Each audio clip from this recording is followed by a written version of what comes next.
Proclamation of July revolution আমরা সেখানে লিখিতভাবে লিপিবদ্ধ করব। আমাদের এই ঘোষণাপত্র সকলের আশা আকাঙ্ক্ষাকে ধারণ করতে পারবে। বিপ্লবের যে প্রথম যে ধাপ, একটি ধাপ মাত্র আমরা অতিক্রম করেছি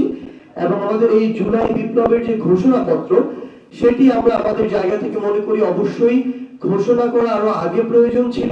কিন্তু আমাদের জায়গা থেকে আমরা দেখেছি যে 2024-এর এই যে পুরো বাংলাদেশ রাষ্ট্রের বিভিন্ন সিস্টেম, এই করাপ্টেড সিস্টেমগুলোকে একটি স্থিতিশীল অবস্থায় নিয়ে এসে সেখান থেকে কিছু করা, এটা একটা সময় সাপেক্ষ ব্যাপার হয়ে দাঁড়িয়েছে। কারণ সকলের যে সহযোগিতার প্রয়োজন ছিল একটি সিস্টেমকে সুন্দরভাবে সামনের দিকে এগিয়ে নিয়ে যাওয়ার জন্য, সেই সহযোগিতা এই রাষ্ট্র এই মুহূর্তে এই সিস্টেমের সকলের কাছে থেকে, সম্পৃক্ত যারা রয়েছেন তাদের কাছে থেকে প্রত্যাশা অনুযায়ী পায় না। সেই জায়গা থেকে কিছুটা বিলম্ব হলেও আমরা আমাদের জায়গা থেকে মনে করি যে বিগত 16 বছরে মানুষ কিভাবে আসলে অন্যায়, অত্যাচার, নিপীড়নের শিকার হয়েছে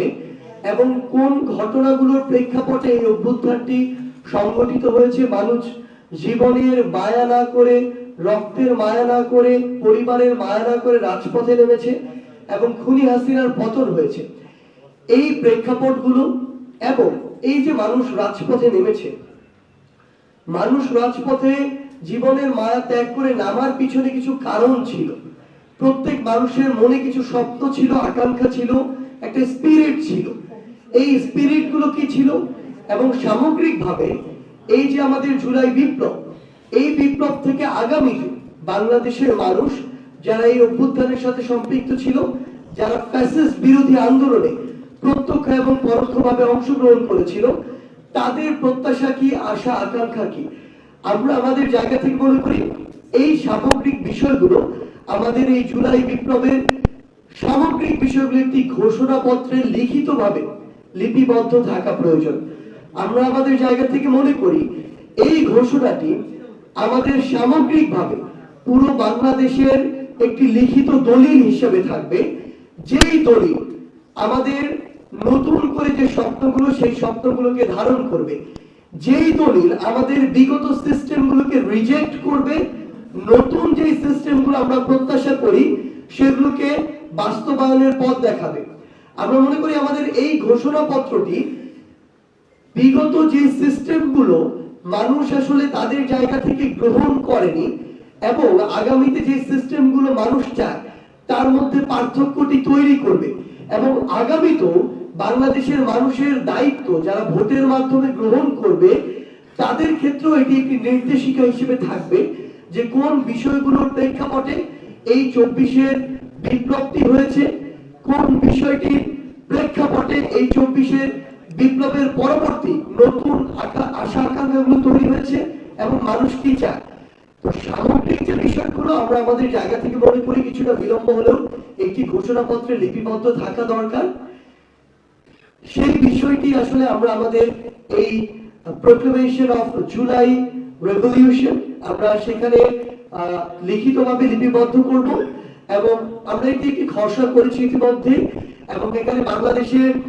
যারা এই অভ্যুত্থানের সাথে সরাসরি এই আমাদের বিপ্লবের সাথে সরাসরি অংশগ্রহণ করেছে, বিভিন্ন রাজনৈতিক দলের, মতের, ধর্মের, বয়সের যারা মানুষ রয়েছে তাদের কাছে তাদের বিভিন্ন জায়গা থেকে মতামত দেওয়া হচ্ছে,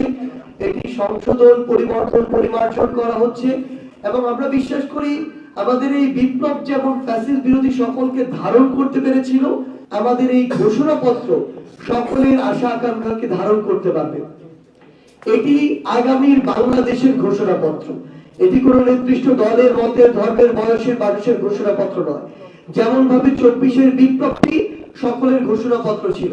আমরা আমাদের জায়গা থেকে মনে করি বাংলাদেশের এই অন্তর্বর্তীকালীন সরকার যারা এই বিপ্লবের ফলে এসেছে তারা থেকে শুরু করে যে সকল ফ্যাসিস্ট বিরোধী রাজনৈতিক দল একসাথে রাজপথে লড়াই করেছে তাদের সকলের মতামত এবং সক্রিয় অংশগ্রহণের মাধ্যমেই আমরা আমাদের জায়গা থেকে আমাদের জাতীয় শহীদ মিনার, যেখানে একদম অফিসিয়ালি 6 জুন প্রথম আমাদের এই আন্দোলনটি শুরু হয়েছিল, সেখানে আমরা এপ্রিল ডিসেম্বর আমাদের জায়গা থেকে এই ঘোষণাপত্রটি একসাথে আমরা ঘোষণা করার একটি প্রস্তুতি নিচ্ছি এবং এই সামগ্রিক বিষয় নিয়ে আমাদের এই মুহূর্তে বৈষম্য বিরোধী ছাত্র আন্দোলনের আমাদের এই বিপ্লবে অন্যতম সমন্বয়ক হাসনাত আব্দুল্লাহ তার জায়গা থেকে তার কথাগুলো উপস্থাপন করবেন।